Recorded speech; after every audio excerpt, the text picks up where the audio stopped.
All right, welcome back to the channel. So Jaron Ennis, Boots Ennis is back in action, and he says that these top welterweights like Errol Spence and Terence Crawford want no smoke with them. They're avoiding them, and he specifically talks about his love of beating up on southpaws from a southpaw position. Sounds like he don't think Errol Spence Jr. and Terence Crawford going to be all that much competition for him. Or am I just trying to start something? A little bit of both. Let's talk about that in this video.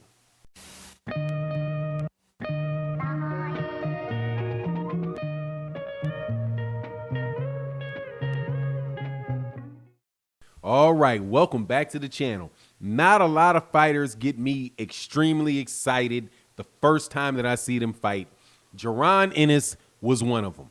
As soon as I saw Jaron Ennis, and I was like, man, this guy can definitely be the top welterweight in the world, if not the top fighter in the world. The guy is just oozing talent, oozing skill. It's just something to behold, in my opinion.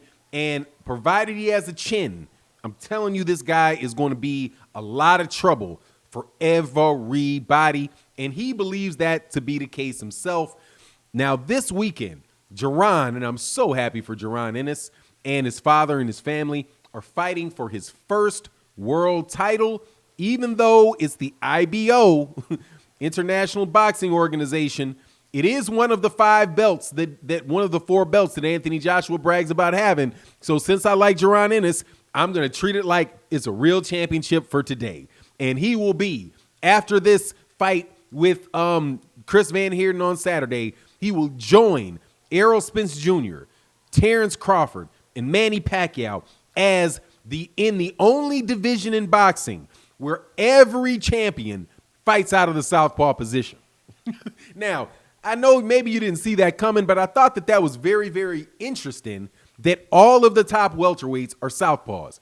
Errol Spence is a southpaw. Terence Crawford fights 90% of the fight in the southpaw position, and Manny Pacquiao's a southpaw.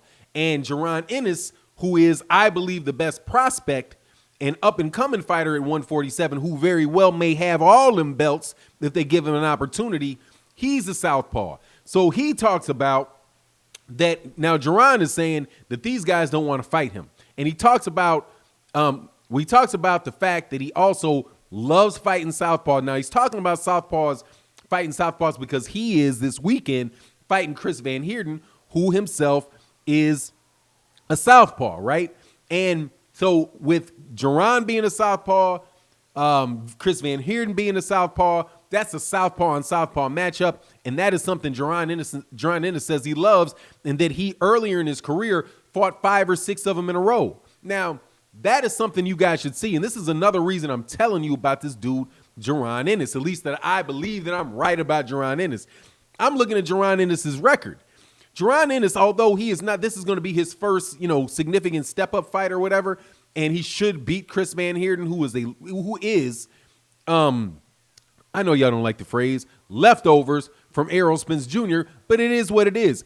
Jaron Ennis wanted to fight Thomas Delorme, which would have been a better step-up fight, but Chris van Heerden is what Chris van Heerden is. He's a southpaw, and we're going to be able to see what Jaron Ennis will look like against a higher level southpaw.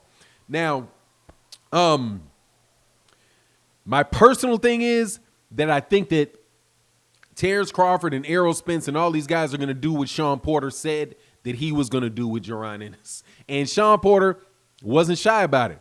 I think he was asked about it on Blue Blood Sports TV, on an interview with Blue Blood Sports TV, maybe about a month and a half ago. I think it was in the lead up to, it might have been right after the Abreu fight, or it was in the lead up to one of the fights. And Sean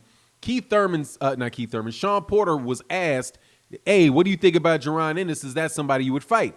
And Sean Porter's answer was no. Like, you're going to have to force me to fight that kid. That kid is something serious. He's got every tool in the book. He's got all the talent in the world. And no, I'm not about to fight him unless you force me to fight him. He was like, no, that's that young animal, and that young animal is going to be out there beating up them other young animals. And then if I'm in a position where they force me to fight him, then I will fight him. But other than that, No. Now, why would he say that? It's the same risk reward that we talk about like, for example, why Errol Spence Jr. would fight, why Canelo Alvarez would fight Errol Spence Jr. and he wouldn't fight Jermall Charlo, right? The risk reward. Errol is probably a little less risk than Jermall Charlo and a lot more reward. So somebody like Formilla that Sean Porter just fought, that's going to be about probably a little less money, but way less risk than to get beat up or dropped or embarrassed by a guy like Jaron Ennis. Now, Jaron Ennis, as far as like the guys that are at the top of the weight class, Jaron Ennis is going to cause the fact that he likes to fight southpaws just makes that such a, that's what I was going to say. Please forgive me. Looking at Jaron Ennis's resume, I'm telling you, I think this guy is going to catch these guys a lot earlier, because if you look at his resume, this is his first big step up fight. Or I think it might be called a second step up fight, because I actually think Abreu that he fought last was a really good fight. And I do think that this Chris van Heerden, I think he's going to blow out Chris van Heerden. I would have preferred Thomas Delorme. But if you look at his record, you will see that he is fighting guys that have a lot of experience. Even if they are not bigger name guys, the guys that he's going through, you can tell that his father or his training camp or whoever it is building him and making sure he's staying extremely busy. Because I turned around and said, oh man, this fight is about to happen. Didn't he just fight like 3 weeks ago? And he did. He fought like 2.5 months ago, maybe, about 2.5 months ago. But how does this bode for an actual fight with him and Errol Spence, or an actual fight with Terence Crawford? With Errol Spence Jr., I do not think Jaron Ennis is ready for that yet. I wouldn't put him near Errol Spence Jr. If there was a way to get the fight with Errol Spence Jr., which I don't think that there is, I would not put Jaron Ennis in there with Errol Spence Jr. yet. Having watched Errol Spence Jr. in the way that he did Danny Garcia, I believe that Jaron Ennis would be better to stay away from him until maybe 3 or 4 more fights. Because the way that Errol goes about breaking down the body and attacking the body, and how it's just not very flashy, but it is very, very consistent. And it is very, very effective. I would not want that type of pressure put on Jaron Ennis until a little bit later down his career, like maybe after he already wins a belt from somebody else and he's defended that belt, then put him in there with a guy like Errol Spence. Just because of the cumulative nature of that behind whooping that Errol Spence Jr. puts on people.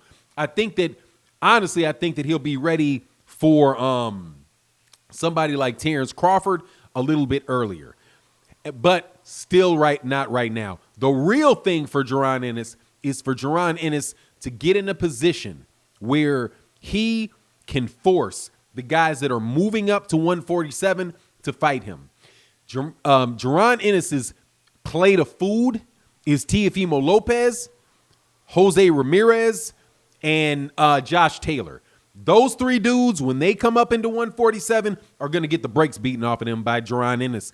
And I'm hoping that by putting enough promotion, or at least not in my case, enough word of mouth, enough just, hey, man, look at this kid and see what's going on, that by the time these guys get up there, that there won't be any ducking of Jaron Ennis going on, because Jaron Ennis looks like he's going to be fighting on the PBC, right, and fighting on PBC cards, because that's who's bringing him up.